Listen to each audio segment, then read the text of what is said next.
One of the things which we're hearing quite a lot in the space at the moment is the growing pressure across the board, really, to leverage digital in many ways to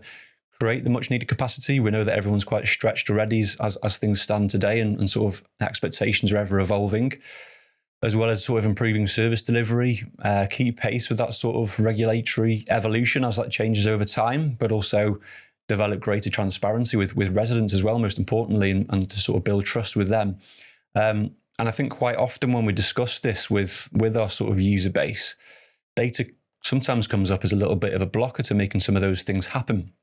It is quite common, based on the sort of conversations we have, to see data itself stored in disparate systems and some low confidence in sort of the quality around that as well. And as a result, that kind of means that organizations do struggle quite often to trust the insights that they're getting hold of, which then therefore makes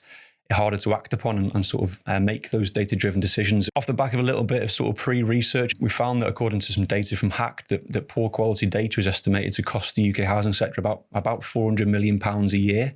which obviously is funds and sort of investment that could be spent far better in terms of service improvements, in terms of new housing and sort of net zero and those sorts of things. And 2024 research as well, done by Service Insights, found that it was actually just under 99% of housing professionals believe data quality is essential to service delivery, but only around 80% of them are actually confident that it'll improve the organisation based on sort of trust of the quality of it as well. So I think now more than ever, we need to get ahead of this as a sort of a housing sector across the board.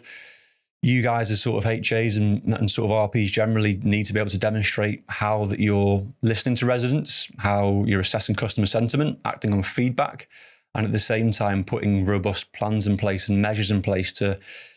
work through proactive asset management, responsive repairs, especially with the likes of Awab's law coming into effect later this year. But this all needs to be informed by reliable, accessible and actionable data generally.